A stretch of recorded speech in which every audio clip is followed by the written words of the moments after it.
Dios les bendiga, amados hermanos. Aquí una vez más el siervo Irving compartiendo la palabra del Señor a través de este medio, palabra eficaz. Damos gracias a Dios por las cosas que Él permite, sean buenas o sean malas. Siempre hay que estar agradecidos.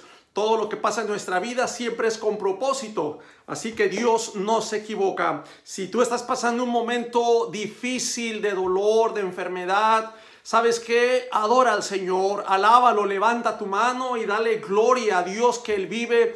Él tiene el control de todo. Decimos que Él tiene el control de todo. Entonces descansemos en Él porque Él tiene el control. Quiero compartir este hermoso tema, amado hermano, amigo que nos ve.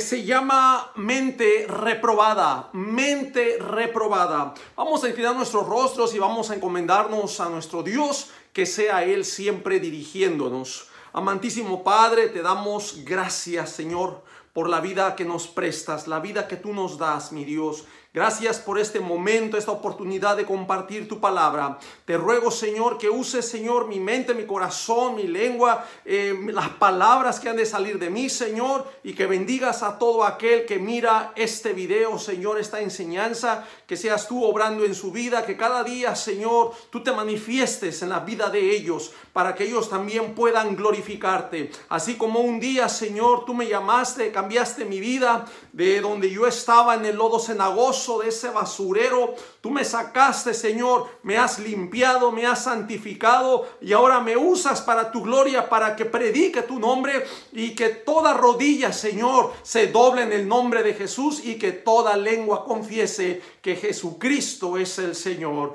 Gracias, Padre mío. Gracias por tu amor y tu grande bondad. Glorifícate, Señor, en esta hora, en este momento, por día de hoy, por todos los días, por siempre y por toda la eternidad. A ti sea la gloria en el precioso nombre de Jesús. Amén.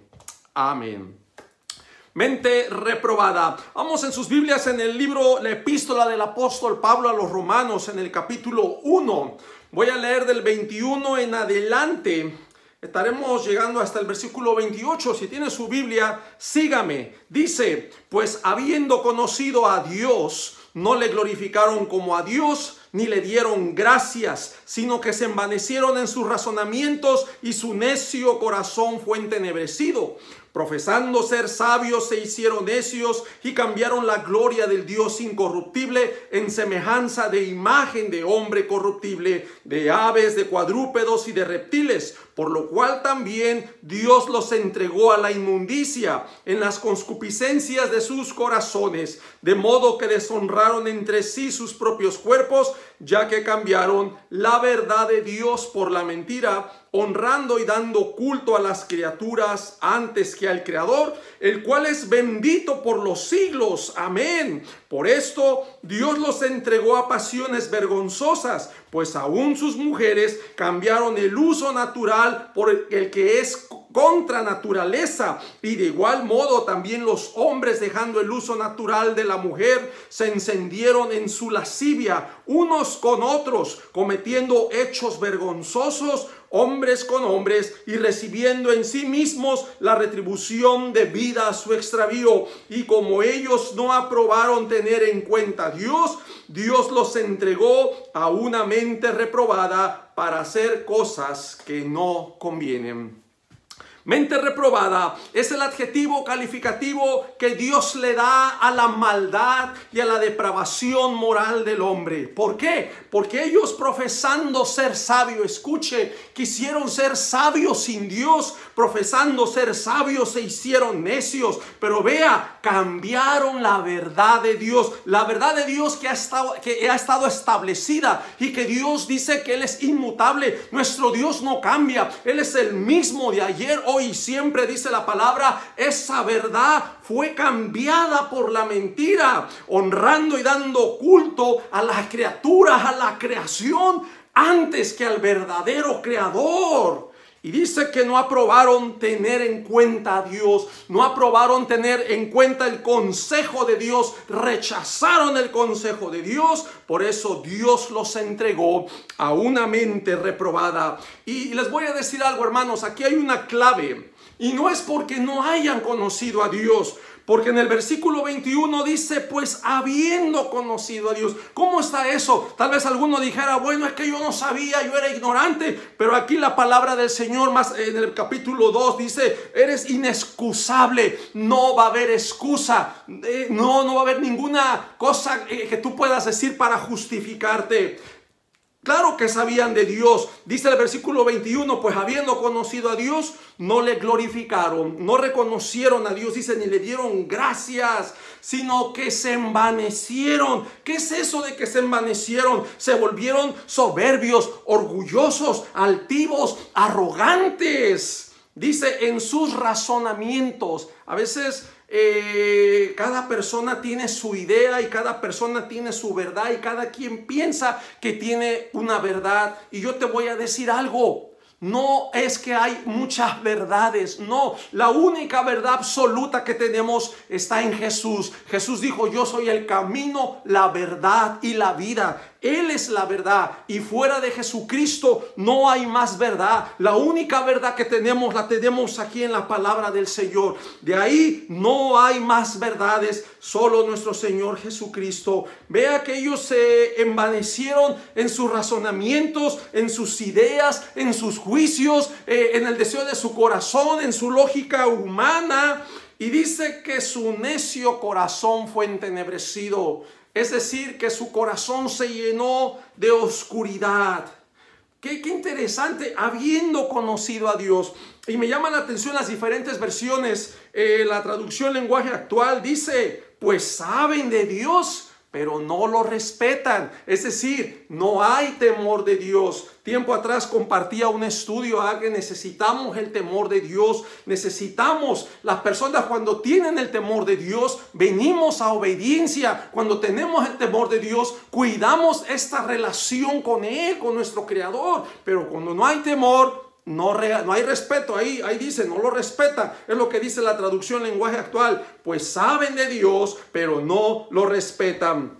La Nueva Versión Internacional dice, a pesar de haber conocido a Dios, no lo glorificaron. La Biblia de las Américas, pues aunque conocían a Dios, no lo honraron como a Dios. O sea que ya había ese conocimiento. La versión Kadosh israelita mesiánica dice, porque aunque ellos conocen quién es Yahweh, no le glorificaron como a Elohim. Qué interesante, hermanos. Mente reprobada. Esa frase, mente reprobada, viene del griego nous, que es mente, y viene también de la palabra adokimos. Mente, nous significa mente, intelecto, pensamiento. La palabra adokimos significa reprobado, rechazado, eliminado, por implicación indigno, moralmente corrompido, fracasar ante la prueba, falto de aptitud, es decir, que no está apto, desaprobado, descalificado, incapacitado. La Nueva Versión Internacional dice que los entregó a una depravación mental. Y anteriormente ya habíamos definido la palabra depravación, que tiene el adjetivo en latín pravus, que significa torcido. O sea, tienen la mente torcida. Estas personas que están haciendo leyes que van contra de Dios, que van contra la moral, que van contra la familia, contra el individuo, contra la persona, contra la sociedad, para destruirla, están torcidos. Fíjese que me llamaba la atención en el Antiguo Testamento, se habla de una serpiente marina.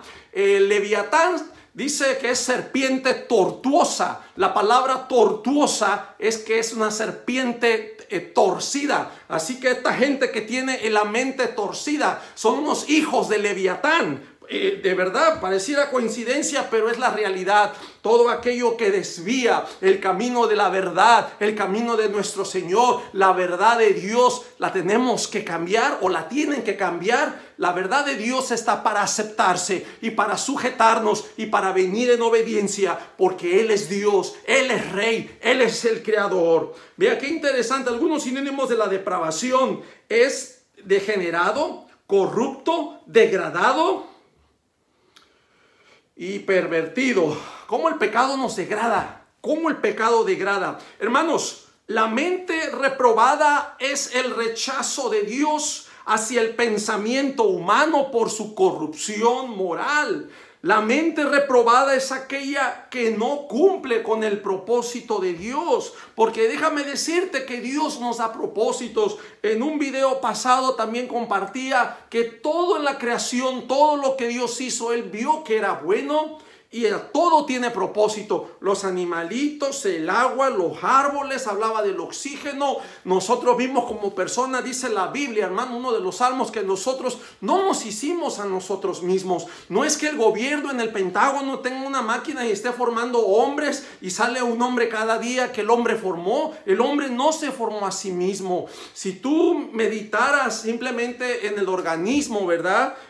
Todo el sistema inmunológico que nosotros tenemos, las defensas, cómo trabaja la sangre, cómo el corazón tiene un propósito de bombear la sangre y que esa sangre circule a través del cuerpo, cómo cada parte de nuestro cuerpo, que aunque tú no lo ves porque está interno, tiene una función. Hay glándulas que se encargan de limpiar la sangre, hay otras que toman las vitaminas, los nutrientes, aprovechan lo demás, cómo tenemos que ir a defecar, cómo tenemos que sacarlo, cómo hasta los dientes para masticar. Si no tuvieras dientes, imagínate, vas a comer un pedazo de bistec, de carne o de pollo, y le vas a dar una mordida nomás con las puras encías. Fíjese qué tan importante, cómo Dios nos hizo perfectos, cómo Dios nos creó a imagen y semejanza de Él. Qué interesante cómo nuestro Señor, todo nuestro cuerpo tiene propósito. La creación tiene propósito. El sistema, el cielo, la luna, el universo, las estrellas, los días, el año, el periodo de años, los 365 días. Como en todo ese tiempo, en esos 365 días, tenemos periodos. Hay 4 periodos, 4 estaciones que tenemos durante el año. Tenemos primavera, verano, otoño, invierno, y podemos experimentar calor en tiempo de verano. Nos vamos a la playa, nos vamos al río, nos vamos a pasear, nos vamos a los parques, vamos a disfrutar, a tomar agua de horchata, agua con hielo. Buscamos lo fresco por la calor que hace en el verano. Pero viene llegando el otoño, ¿verdad? Después del verano, que se empiezan a caer las hojas, empieza el aire a limpiar las calles o a ensuciarlas más con las hojas que caen. Luego se prepara la entrada del invierno, empieza a llegar el frío, empiezan a algunos lugares caer lluvia, los carros amanecen con hielo en el techo, en la puerta, en el vidrio, y ahí salimos abrigados. Ahora ya no tomamos agua con hielo, porque ya ahora queremos un cafecito, un tecito caliente, ¿verdad? Y saliendo del trabajo llegamos a la casa, prendemos la chimenea y nos juntamos todos alrededor de la chimenea para calentarnos. Y como cada estación, hermanos, tiene propósito, ¿verdad? Yo siempre le decía a mi esposa que el invierno a mí es una de las estaciones que más me gusta, porque en el verano, como hace calor, todo el mundo se va a la playa, se van al río, se van a la calle, se van a pasear, pero en tiempo de lo que es invierno, el frío, pues ya la gente ya no está en la calle con el frío, pues ya quieren llegar a su casa. Es como cuando la familia se reúne alrededor de la chimenea, se sientan a comer, como que se ven más seguidos, ¿verdad? En el verano no, cada quien por su lado se van, y en el invierno como que toda la familia se junta. Es hermoso cada estación. El hombre no hizo las estaciones, las hizo el Señor. El planeta, la redondez la hizo el Señor. El aire que respiramos lo hizo el Señor. Los árboles que nos proveen el oxígeno los hizo el Señor. El pescado que te come frito o en caldito con camarones los hizo el Señor en el agua. Todo tiene propósito. No podemos negar a Dios. No podemos dejar de reconocer las grandezas y las verdades de nuestro Rey. Por eso, hermanos, estamos, amigos, compartiendo estos videos para poner conciencia de nuestra realidad. Y yo no te estoy diciendo que te apegues a una religión. Mira, déjame decirte que Jesucristo no es religión. Jesucristo vino a establecer una relación personal, porque Él vino a unificarnos, a unirnos con el Padre. Él vino a morir por mis y tus pecados, por nuestros pecados, para darnos la salvación y la vida eterna. Todo tuvo propósito. El sacrificio de Cristo tuvo propósito. Desde antes de la fundación del mundo, Él ya estaba preparado, dice el apóstol Pedro, Él ya estaba destinado destinado. Eso no fue una carta que Dios se sacó debajo de la manga porque, wow, el hombre pecó y ahora ¿qué hacemos? Y como que Dios empezó a ver qué hacía. No, Dios siendo omnisciente, Él ya sabía que el hombre iba a caer, que el hombre iba a pecar. Y Jesucristo ya estaba preparado y ya estaba destinado para ese tiempo. Y fíjese que como hubo un tiempo que como fue una preparación desde la creación, desde Abraham, desde los primeros patriarcas, desde el tiempo de los jueces, desde los reyes, en toda esa dispensación. Después hubo un periodo de 430 años, le llama el periodo interbíblico, entre el Antiguo y Nuevo Testamento, y cómo aparece ese último profeta y el más grande de todos, dijo Jesús, Juan Bautista, a prepararle lugar. Qué interesante. Y viene la persona de Cristo. Dios, Él deja su trono, nuestro Señor Jesucristo, y vino a tomar forma de siervo, hecho semejante a los hombres, y vino a anunciarnos el reino de su Padre. Vino a cumplir la voluntad de Él. Él vino a cumplir toda la ley, lo que los hombres no pudieron cumplir. Qué interesante que también todo eso tenía su propósito. Estamos hablando de propósitos, y tal vez tú puedas decir, bueno, es que yo no sé cuál es mi propósito. El que tú desconozcas cuál es tu realidad, cuál es tu propósito, no significa que no tengas propósito. Claro que tienes un propósito, claro que Dios te dio un propósito. Hay un propósito aunque tú lo ignores, mi hermano. Vea cómo Dios nos ha dado ese propósito. En Romanos 1:28 dice que Dios los entregó a una mente reprobada. Y ya vemos, ya miramos varias de las razones, ¿verdad? Profesando ser sabios, cambiaron la verdad de Dios, honraron a las criaturas, hicieron culto, no aprobaron el consejo de Dios, desecharon a Dios. Bueno, pues Dios los entregó a una mente reprobada. Déjame decirte que la palabra, cuando dice que Dios los entregó, la palabra entregó viene del griego que dice paradidomi. Paradidomi es la palabra griega y se compone de dos palabras. Para es una proposición primitiva y didomi significa transferir la propiedad o la tenencia de un objeto a otra. Es ceder, confiar, transmitir. La definición en Reina Valera es dar, encarcelar, encomendar, entregar, exponer. Algunas versiones lo han traducido así. La traducción lenguaje actual, Dios dice los ha dejado hacer lo malo.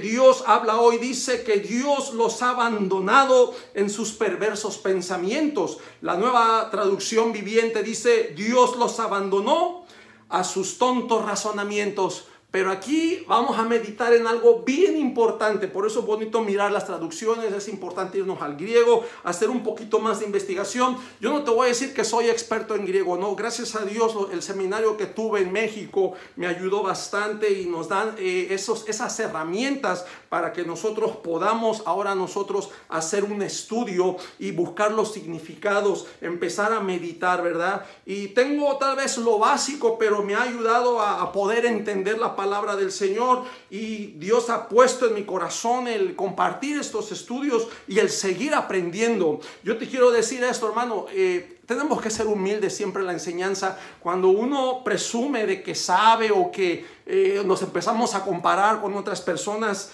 nos estamos saliendo del propósito. Cada quien, hermano, cada quien tiene dones, talentos que Dios nos ha dado, y cada uno dice, úsese conforme a la fe, ¿verdad? Dice la palabra del Señor. El que ministra, pues ministre, ¿verdad? Y cada uno debe desempeñarlo siempre para la gloria de Dios. No estamos comparándonos con nadie. Yo estudio, claro que escucho prédicas, me gusta mucho la sana doctrina. Escucho predicadores que tienen un conocimiento, que tienen un doctorado, y que claro, aprendamos de ellos y se respeta, ¿verdad? Y siempre, claro, con los ojos en la palabra de Dios. Cada palabra que diga cualquier predicador, incluso yo, hay que someterla en la palabra del Señor, porque hoy en día hay predicadores que predican ya el deseo de su corazón, aunque no esté en la Biblia, pero hay personas que ya se han ganado el cariño de la gente, ¿verdad? Y hay gente que lo sigue escuchando y les gusta cómo habla y lo que piensa, aunque no tengan sustento bíblico. Eso ya es de cada quien, ¿verdad? Pero siempre nuestra mirada tiene que estar en la palabra del Señor. En este estudio yo descubrí algo bien importante. Cuando dice que el Señor los entregó, aquí es el estudio que te quiero compartir, mente reprobada. más que dejar, como dicen algunas versiones, que Dios dejó, que Dios los abandonó, como si Dios ignorara o Dios se hiciera a un lado o se hiciera el de la vista gorda, como diciendo, pues bueno, hay que se hagan pelotas. Yo no encontré eso en la Biblia, porque la Biblia es una unidad que tenemos que embonar, y cuando venimos a varios textos, ¿verdad? Y pasajes remotos, pasajes paralelos, encontramos una enseñanza que prácticamente no es que Dios haya hecho caso omiso. No es esa la idea, al contrario, es todo lo contrario. La idea no es dejar que Dios dejó, los abandonó, que Dios ignoró. No, Dios no se hizo a un lado. La idea principal es que Dios arremete contra ellos. Esa palabra entregar es arremeter, ponerse en contra de, es tener contra alguien, o sea, que es el desagrado de Dios. Fíjese que en el Apocalipsis usted puede leer, ¿verdad?, el mensaje a las iglesias. No lo voy a leer ahorita, nomás quiero hacer referencia que cuando el Señor está hablando, ¿verdad?, acerca de la obra. Yo conozco tus obras, el arduo trabajo que has hecho, y empieza a darles un reconocimiento, pero dice, pero tengo unas cosas contra ti.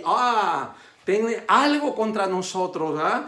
En una dice, has dejado tu primer amor. En otra dice, has tolerado que Jezabel se levante y haga y deshaga y cositas así, como que el Señor está en contra de algunas cosas que realmente no estamos haciendo bien.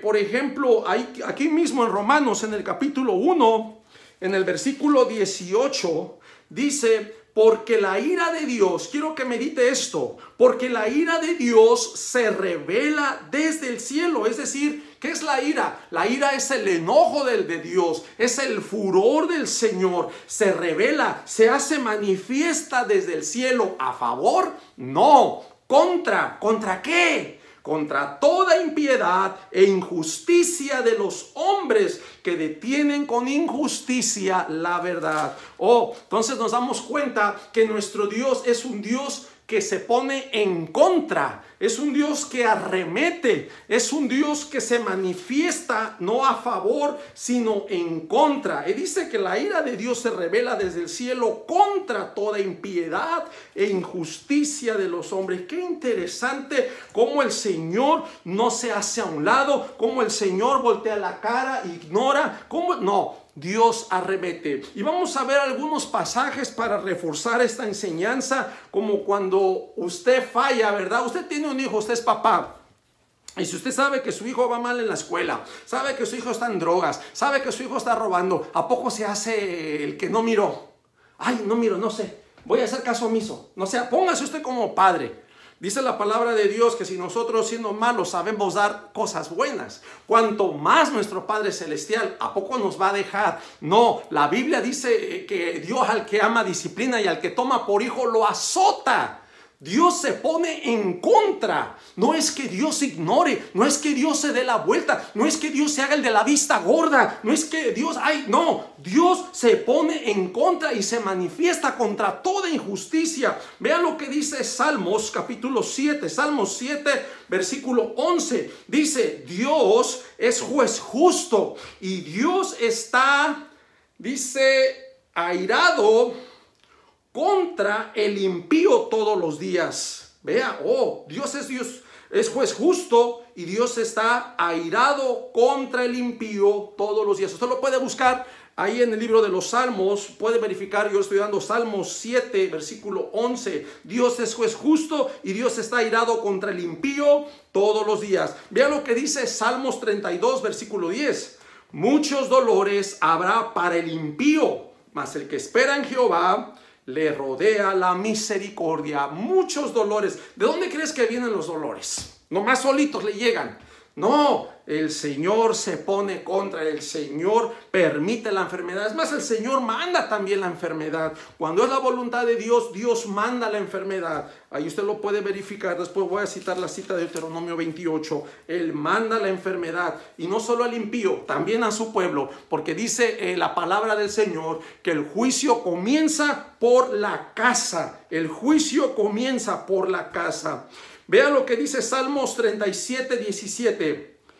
Porque los brazos de los impíos serán quebrados, mas el que sostiene a los justos es Jehová. Verifiqué en otras versiones, ¿verdad? La Nueva Traducción Viviente dice que la fuerza de los malvados será destrozada. Y es verdad, a veces el justo se le bajan las fuerzas, ¿verdad? Se debilita, pero dice el que lo sostiene es Jehová. A veces cuando se nos van las fuerzas, nos cansamos, hermanos, porque estamos en una constante lucha. El Señor es el que nos sostiene. Gracias a nuestro Señor, que por Él andamos caminando, en Él tenemos salud. El Señor nos cuida, amado hermano.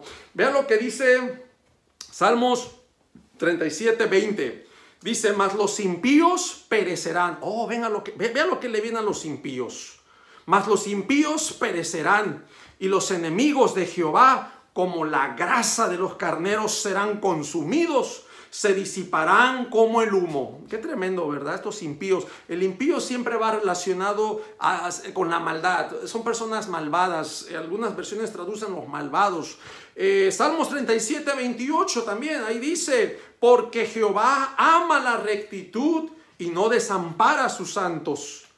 Para siempre serán guardados. Dice, mas la descendencia de los impíos será destruida. Vea, wow, la descendencia de los impíos será destruida. La Nueva Versión Internacional dice, acabará con la descendencia de los malvados. La Biblia de las Américas dice que la descendencia de los impíos será exterminada. La Biblia Kadosh dice que la descendencia será cortada, ¿va?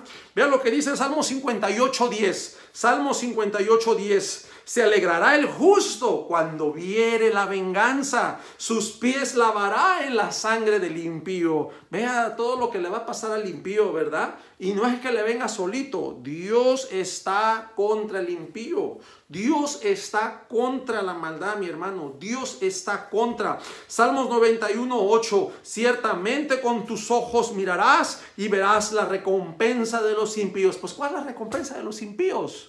Pues su destrucción. Dios los va a destruir. La traducción lenguaje actual dice, veremos cómo los malvados reciben su merecido. Fíjate, reciben ¿de quién? ¿De nosotros? Del Señor. El Señor a nosotros nos dice que no nos venguemos, ¿verdad? Así que ni para decir me voy a vengar. No, dice el Señor, mía es la venganza, yo pagaré. Así que dejémosle que el Señor trate con los impíos. El Señor es buen vengador.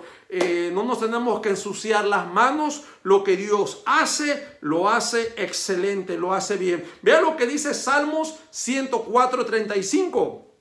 Sean consumidos de la tierra los pecadores y los impíos, dejen de ser. Bendice alma mía Jehová. Qué interesante. Sean consumidos de la tierra los pecadores y los impíos dejen de ser. Bendice alma mía Jehová. Aleluya. Ellos van a dejar de ser, pero tú y yo desde ahorita comenzamos a alabar al Señor. Y el día que dejemos este cuerpo, seguiremos adorando al Señor y alabando por toda la eternidad. Así que esforcémonos en agradar a nuestro Señor. Dice el Salmo 129:4. Jehová es justo, cortó las coyundas de los impíos, cortó las coyundas. Tal vez algunos no sepan el significado de las coyundas. Las coyundas son correas fuertes, son sogas que se usan para uncir a los bueyes al yugo. Dice la Nueva Versión Internacional, dice, me libró de las ataduras de los necios. Ve, aquí entra el Señor para librar al justo. Dios habla hoy, me ha librado del dominio de los malos. Qué interesante cómo el Señor siempre está a favor de los santos, de sus escogidos, de los justos, los que hacemos la justicia, los que le obedecemos, los que le buscamos, los que le servimos. Seamos de ese lado. Ponte del lado del ganador, no te pongas del lado del perdedor. En Cristo, por eso dice la palabra del Señor, somos más que victoriosos. Bendito y alabado sea nuestro Señor.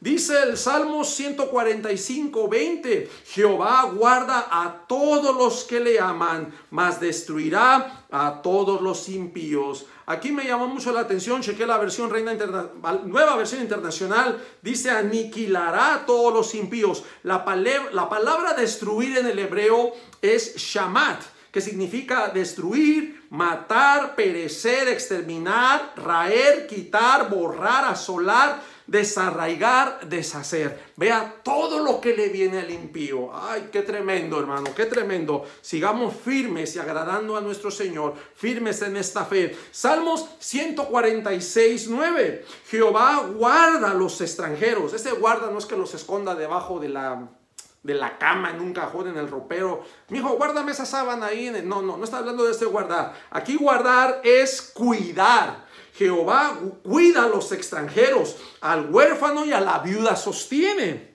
Dice, y el camino de los impíos, wow, el camino de los impíos trastorna. Esta palabra trastornar, es hacer que una persona sufra un cambio o una alteración dentro del transcurso normal de su vida. Ok, va a sufrir un cambio o una alteración. ¿Por sí solito? No.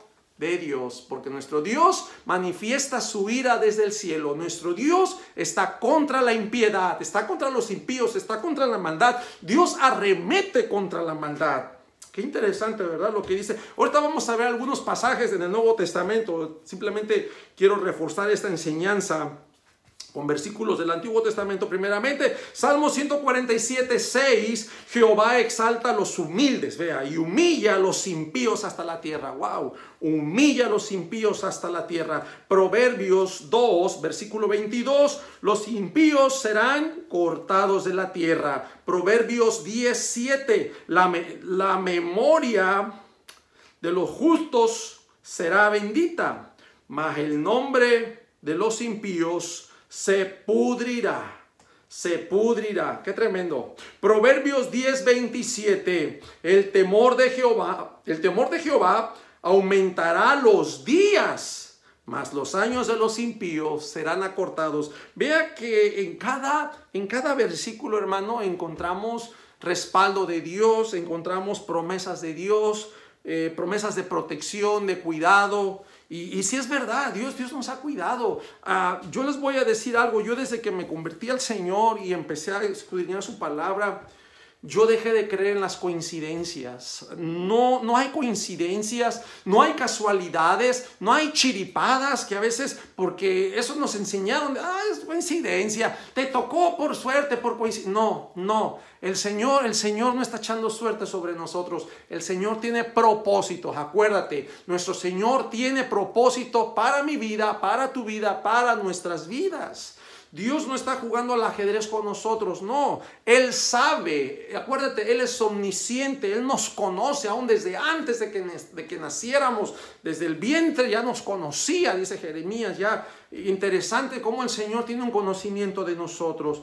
Hermano, el Señor no se equivoca, el Señor tiene propósitos y yo puedo mirar aquí cómo hay promesas de bendición, promesas de protección, promesas de cuidado, promesas donde nos liberta, promesas que trascienden la eternidad, porque dice que el justo va a ser cortado, mas la descendencia del justo permanece para siempre, y no solo aquí, sino también en la eternidad, mi amado hermano. Tenemos promesas en la eternidad por el simple hecho, amado hermano, de que Cristo pagó esa deuda. Cristo nos redimió, nos libró de la condenación y de toda ira venidera. Él nos da esta salvación. Es para agradarlo. Nosotros ya somos pertenencia de Jesús. Cuando tú le entregas tu vida a Jesús, tú le haces Señor a Él. Yo quiero que aquí entendamos algo. Nosotros los cristianos, cuando reconocemos que Jesucristo es el Señor, fíjate bien, tú no estás para darle órdenes al Señor, porque tú no le mandas, el que manda es el Señor. Tú, al reconocerle a Él, tú y yo somos siervos. El siervo está para obedecer. Y a mí me entristece muchas veces las malas ideas, los malos conceptos de que ahora a Dios se le ordena, a Dios se le decreta, a Dios se le exige. Ya solo le falta tronarle los dedos a Dios. Ándale, Señor, aquí tú lo dijiste, aquí en Isaías, y ahora me lo cumples. Y queremos a mí eso me entristece, me da hasta vergüenza que le queremos exigir a Dios, ¿verdad?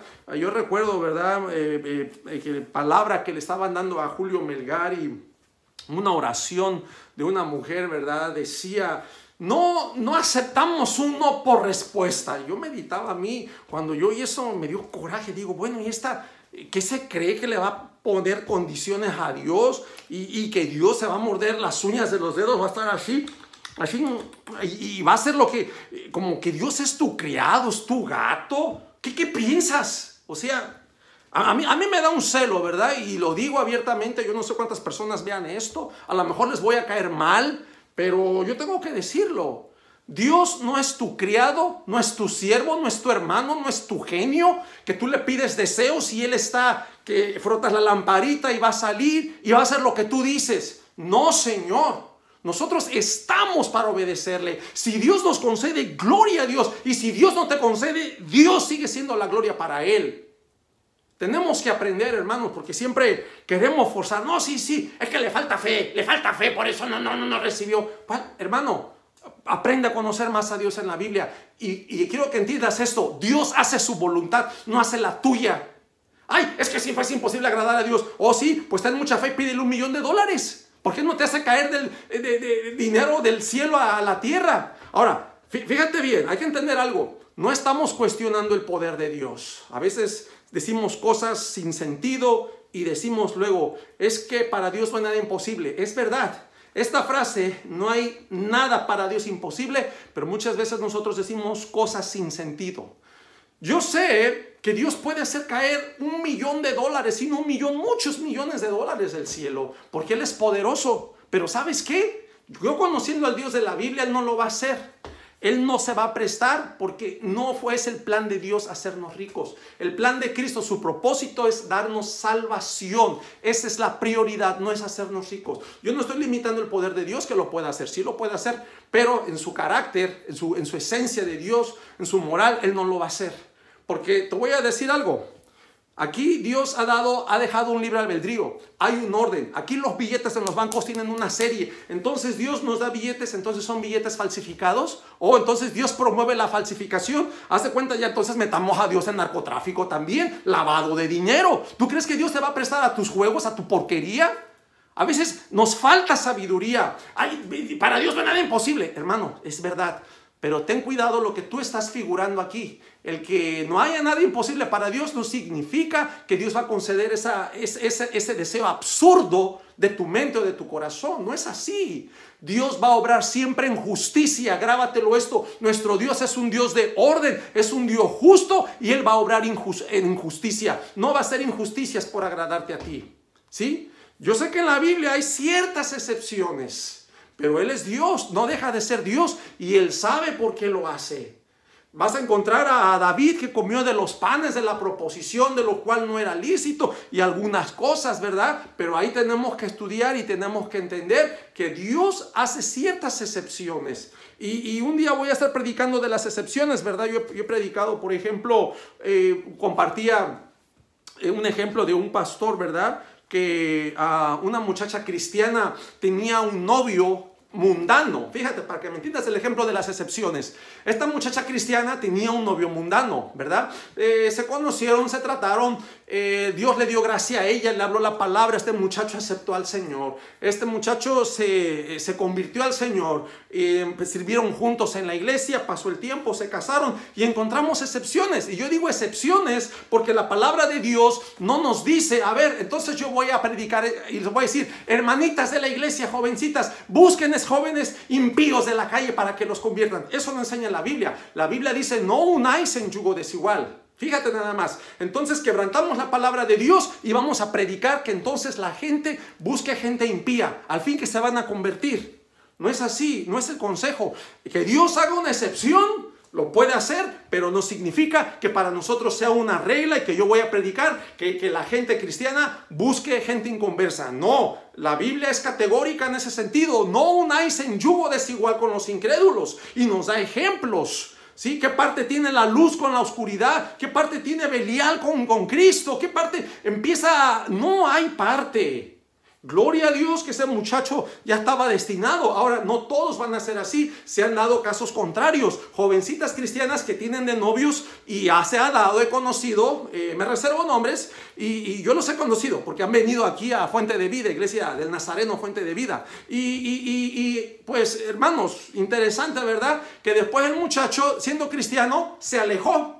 Y la muchacha quería seguir viniendo a la iglesia y el muchacho al rato ya era piedra de tropiezo. No, ya no quiero que vayas. Oh, y lo conoció en la iglesia. Entonces se dan casos de personajes de que aunque sean cristianos, al rato, hermano, eso está de Dios. Por eso es importante tener bases sólidas. O de pronto aparentó, ¿verdad? A lo mejor nunca fue cristiano.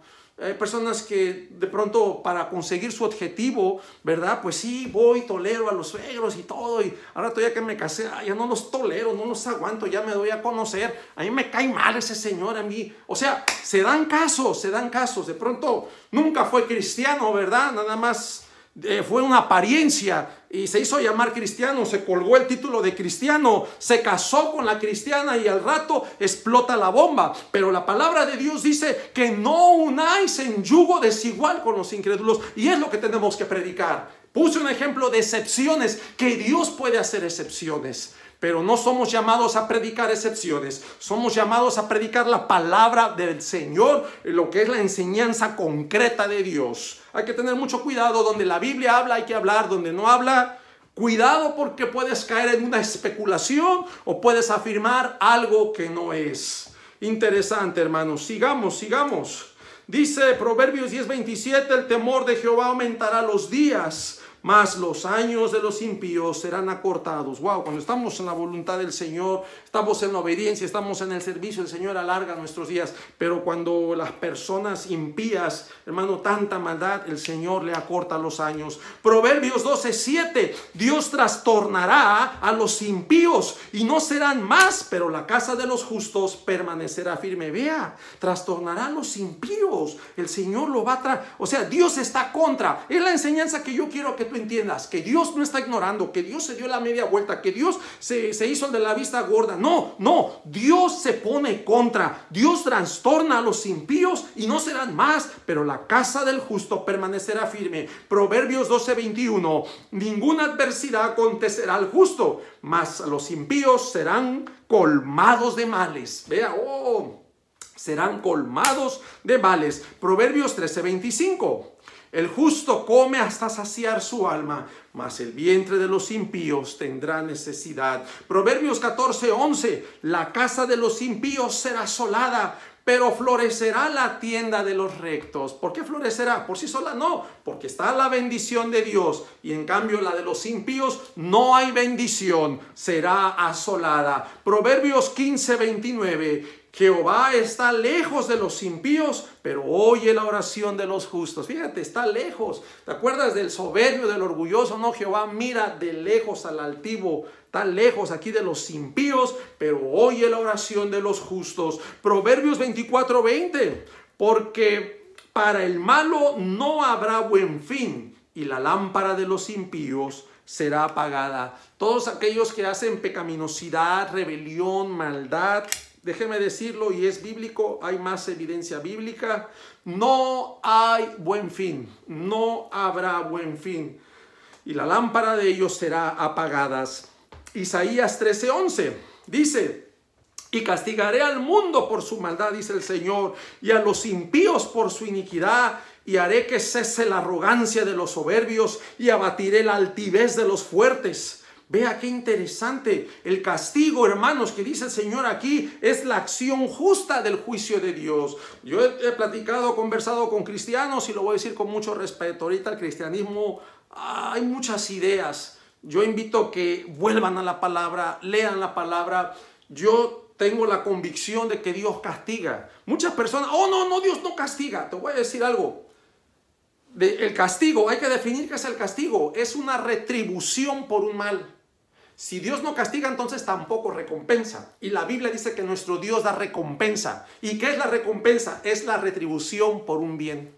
Date cuenta, Dios da retribución, nuestro Dios da recompensas. Entonces aprendamos a definir. Claro que Dios castiga y hay una infinidad de pasajes. Agárrate una concordancia y ponle castigar y te van a salir muchos pasajes de que Dios castiga. En otro video prepararé un estudio compartiendo estas bases donde Dios sí castiga, hermano. Claro que sí castiga. Simplemente tenemos, claro, no para el justo, ¿verdad? Para el impío. Al impío también lo castiga. Tenemos el castigo eterno para los impíos. ¿Qué es el castigo eterno? El infierno, ¿sí? La paga del pecado, ¿qué es? Muerte. La paga, ¿qué es la paga? El cobro, ¿sí? La retribución, ¿qué va a ser? La muerte. Cristo pagó eso. Por eso es que nosotros no vamos, los creyentes no vamos a ir al infierno. Pero aquellos que han rechazado a Jesucristo no verán la vida eterna, dice la palabra de Dios. La ira de Dios está sobre de ellos y la condenación. ¿Cuál condenación? Que van para el infierno.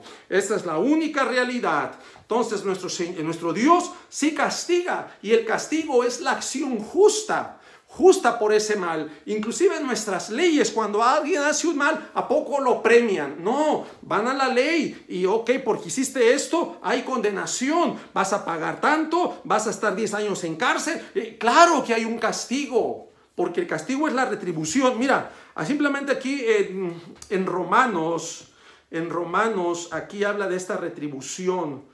Vea lo que dice el versículo 27. Dice: y de igual modo también los hombres, dejando el uso natural de la mujer, se encendieron en su lascivia unos con otros, cometiendo hechos vergonzosos hombres con hombres, y recibiendo en sí mismo la atribución de vida. La retribución, esa retribución es la consecuencia de ellos mismos. Pero Dios, cuando arremete contra nosotros, claro que nos da el pago, nos da la retribución. Si Dios, por eso estoy haciendo este estudio, dando esas evidencias, que Dios no se hizo el que no miró, no se hizo el que no oyó. No es que Dios se hace un lado, no, Dios arremete. Y todavía vamos a estudiar más adelante otro pasaje. Yo sé que ya no va a dar tiempo a explicarlo ahorita. Hay un pasaje muy controversial en Tesalonicenses, ¿verdad? Y que a muchos como que no lo alcanzan a entender, pero lo estaré explicando a través de esta enseñanza en estos videos. Cuando dice que Dios, escuche, les envía un poder engañoso. Dios mismo manda un poder engañoso, dice, para que crean la mentira, a fin de que sean condenados. ¿Por qué? Por cuanto rechazaron el amor de la verdad. ¿De cuál? ¿De quién? De Jesús. Rechazaron a Jesús. Dios en su omnisciencia lo sabía, y esas personas no quieren arrepentirse, no quieren volver. Dios mismo envía un poder engañoso, dice la palabra, para que crean la mentira. Está en 2 Tesalonicenses. Después estaremos interpretándolo un poquito más y estudiándolos para que te des cuenta que Dios sí obra en contra de la maldad. Claro que sí. Y también en contra de su pueblo. Cuando su pueblo se aleja, léete Jueces, léete Jueces. ¿Cuántas veces ahí mismo dice que Dios le levantaba a los enemigos? Dios mismo los vendía, los entregaba en manos de robadores. Dios mismo para disciplinar a su pueblo. Claro que sí los entregaba al Señor. Claro que sí los castiga el Señor. Nuestro Dios es un Dios que sí da castigo. Así que es interesante, hermanos, entender esta hermosa enseñanza. Vamos a continuar unos versículos más para finalizar, ¿verdad? Dice Isaías 57:21. No hay paz, dijo mi Dios, para los impíos. O sea, no hay descanso para el impío. Santiago 4:4, el Nuevo Testamento. Vea, el Nuevo Testamento, Santiago capítulo 4, versículo 4. Oh almas adúlteras, ¿no saben que la amistad del mundo, escuche, es enemistad contra Dios? Cualquiera pues que quiera ser amigo del mundo, escúcheme tú, si quieres ser amigo del mundo, se constituye enemigo de Dios. Vea qué interesante, porque tenemos un Dios celoso. Dice que el Espíritu del Señor nos anhela celosamente. Un Dios celoso. O amas a Dios o amas al mundo. O amas a Dios o amas a las riquezas. Y hay una enseñanza donde dice que no podrás amar a Dios y a las riquezas, porque amará a uno y despreciará al otro. Hermano, y muchas veces no hemos entendido que Dios nos demanda todo. En la ley, cuando le preguntan a Jesús cuál es el más grande mandamiento, Jesús dice: amarás al Señor. Con poquito entendimiento, ¿verdad? Con poquita mente. ¿A poco así dice? No. Jesús dijo: amarás al Señor con todo. Ese todo abarca la totalidad. Con toda tu mente, con toda tu alma, con todas tus fuerzas, con todo tu corazón, con todo tu ser, con todo. Dios nos demanda todo. El que tú en tu práctica no ames a Dios y le des miserias, llega el domingo y ay, mejor me quedo a ver aquí el fútbol, el baloncesto va a estar bueno, y dejas a Dios.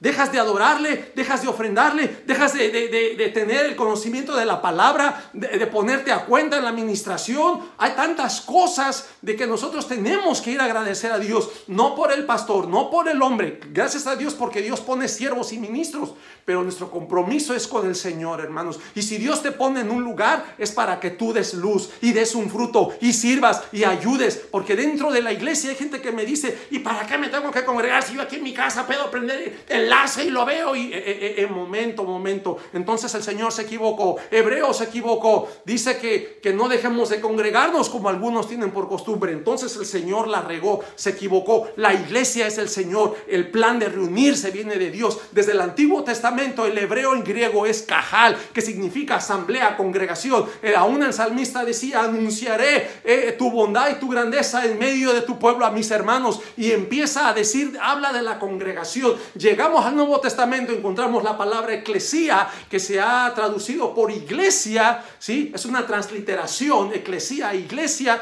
y nos habla también de esa reunión.